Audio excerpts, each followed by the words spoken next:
ನಮಸ್ತೆ ಸ್ನೇಹಿತರೆ. ದೇವಿ ಮಹಾತ್ಮ್ಯಂ ದುರ್ಗಾ ಸಪ್ತಶತಿ ದ್ವಾದಶೋಧ್ಯಾಯಃ ಫಲಶ್ರುತಿನಾಮ ದ್ವಾದಶೋಧ್ಯಾಯಃ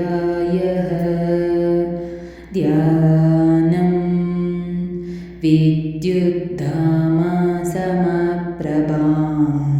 ಮೃಗಪತಿ ಸ್ಕಂದಸ್ಥಿತಾಂ ಭೀಷಣಾಂ ಕನ್ಯಾಭಿಃ ಕರಪಾಲಕೇಟ ವಿಲಸದ್ದಸ್ತಾಭಿರಾಸೇವಿತಾಂ ಹಸ್ತೈಶ್ಚಕ್ರಗದಾಸಿಕೇಟ ವಿಶಿಖಾಂ ಗುಣಂ ತರ್ಜನೀಂ ಬಿಭ್ರಾಣಮನಲಾತ್ಮಿಕಾಂ ಶಿಶಿಧರಾಂ ದುರ್ಗಾಂ ತ್ರಿನೇತ್ರಾಂ ಭಜೆ.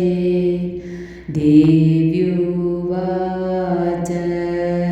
ಹೇಭಿಃ ಸ್ತವೈಶ್ಚ ಮಾನಿತ್ಯಂ ಸ್ತೋಷ್ಯತೆ ಯಸಮಾಹಿತಃ ತಸ್ಯಾಹಂ ಸಕಲಾಂ ಬಾಧಾಂ ನಾಶಯಿಷ್ಯಾಮ್ಯಸಂಶಯಂ ಮಧುಕೈಟಭನಾಶಂ ಚ ಮಹಿಷಾಸುರಘಾತನಂ ಕೀರ್ತಿಯಿಷ್ಯಂತಿ ಏತದ್ವದ್ವದಂ ಶುಂಭನಿಶುಂಭಯೋ ಅಷ್ಟಮ್ಯಾಂ ಚ ಚತುರ್ದಶ್ಯಾಂ ನವಮ್ಯಾಂ ಚೈಕಚೇತಸಃ ಶ್ರೋಷಂತಿ ಚೈವ ಹೇ ಭಕ್ತ್ಯಾ ಮಮ ಮಾಹಾತ್ಮ್ಯಮುತ್ತಮಂ ನ ತೇಷಾಂ ದುಷ್ಕೃತಂ ಕಿಂಚಿತ್ ದುಷ್ಕೃತೋಸ್ತಾನ ಚಾಪದಃ ಭವಿಷ್ಯತಿ ನ ದಾರಿದ್ರ್ಯಂ ನ ಚೈವೇಶ್ಚ ವಿಯೋಜನಂ ಶತ್ರುಭ್ಯೋ ನ ಭಯಂ ತಸ್ಯ ದಸ್ಯುತೋ ವಾ ನ ರಾಜತಃ ನ ಶಸ್ತ್ರಾನಲತೋ ಯೋಗಾತ್ ಕದಾಚಿತ್ ಸಂಭವಿಷ್ಯತಿ ತಸ್ಮಾನ್ಮಮೈತಾನ್ಮಹತ್ಯಂ ಪಠಿತವ್ಯಂ ಸಮಾಹಿತೈ ಶ್ರೋತವ್ಯಂ ಚ ಸದಾ ಭಕ್ತ್ಯಾ ಪರಂ ಸ್ವಸ್ತ್ಯಾಯನಂ ಹಿ ತತ್ ಉಪಸರ್ಗಾನಶೇಷಾಂಸ್ತು ಮಹಾಮಾರಿಸಮುದ್ಭವಾನ್ ತಥಾ ತ್ರಿವಿಧಮುತ್ಪಾತಂ ಮಹಾತ್ಮ್ಯಂ ಶಮಯೇನ್ಮಮ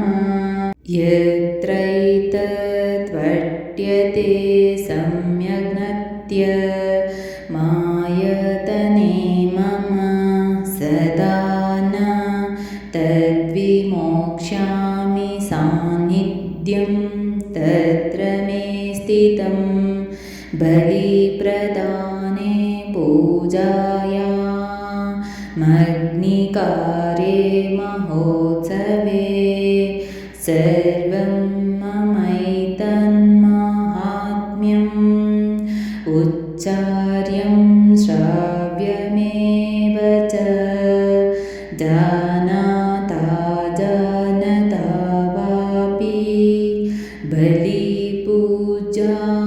ತಥಾ ಕೃತಾಂ ಪ್ರತೀಕ್ಷಿಷ್ಯಾಮ್ಯಹಂ ಪ್ರೀತ್ಯಾ ವಹ್ನಿ ಹೋಮಂ ತಥಾ ಕೃತಂ ಶರತ್ಕಾಲೆ ಮಹಾಪೂಜಾ ಕ್ರಿಯತೆ ಯಾ ಚ ವಾರ್ಷಿಕೀ ತಸ್ಯಾಂ ಮಮೈತಾನ್ಮಹಾತ್ಮ್ಯಂ ಶ್ರುತ್ವಾ ಭಕ್ತಿಸಮನ್ವಿತಃ ಸರ್ವಬಾಧಾ ವಿನಿರ್ಮುಕ್ತಃ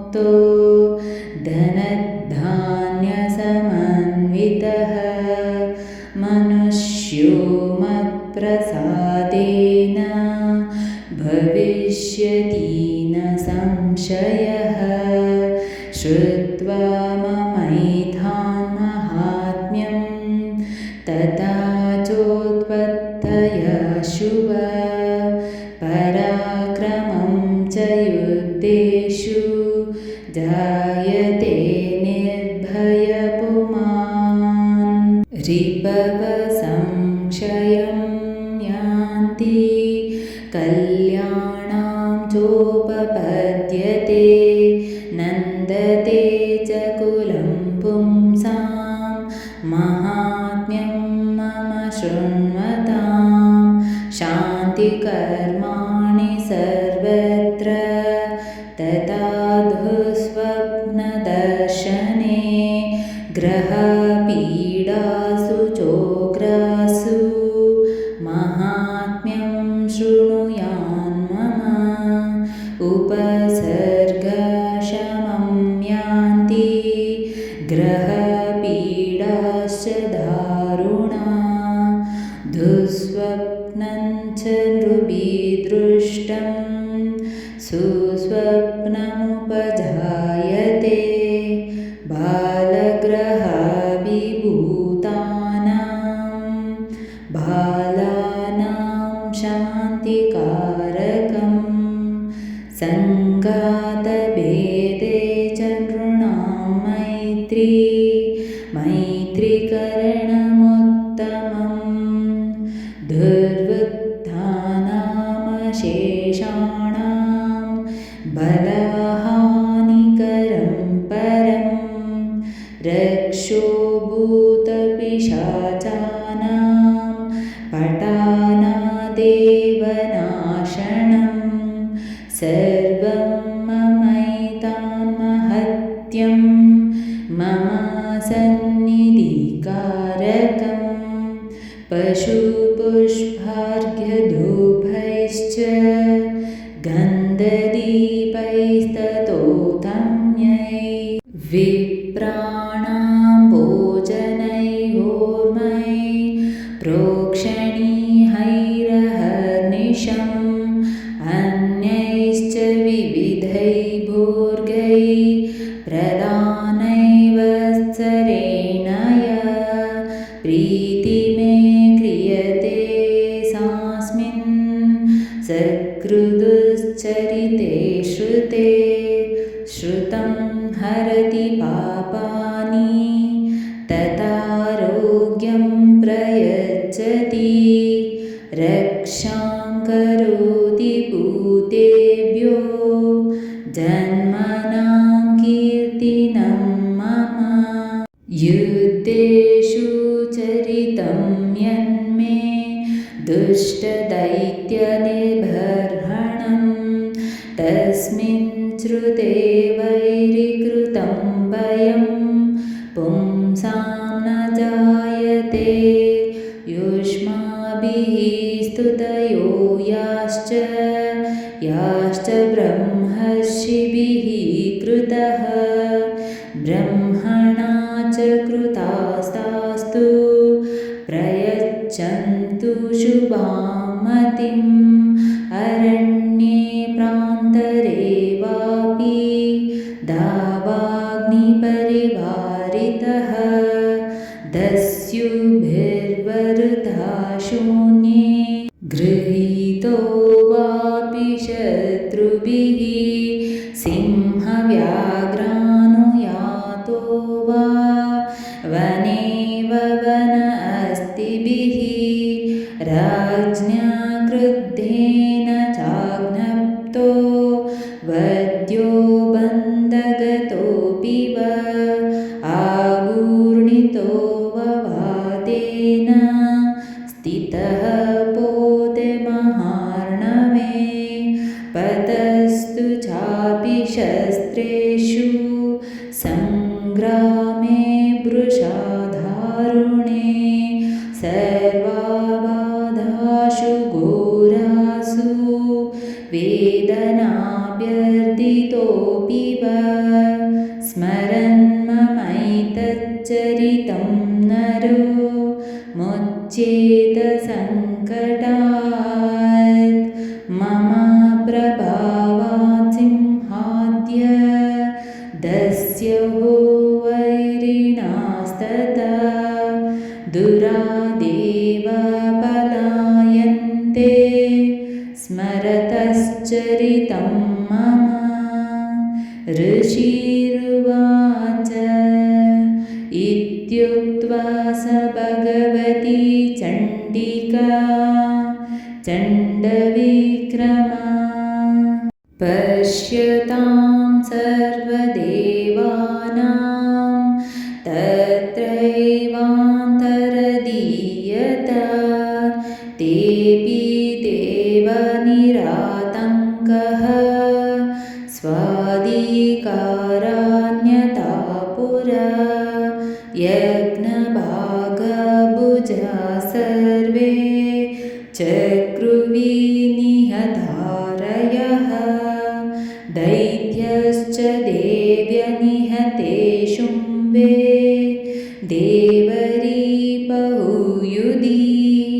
जगद्विध्वंसके तस्मिन् महोग्रे तुलविक्रमे निशुम्भे च महावीर्ये शेषः पातालमाययु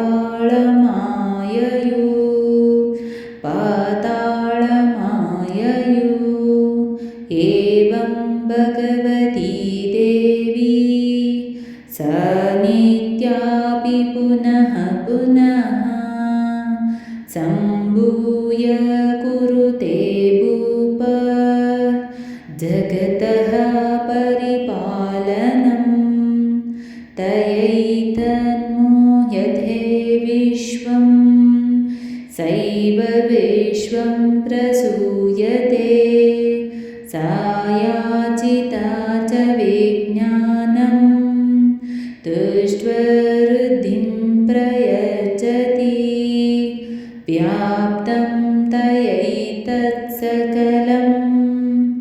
ब्रह्माण्डं मनुजेश्वरा महादेव्या महाकाली महामारी स्वरूपया सैव काले महामारी सैव सृष्टिर्भवत्यज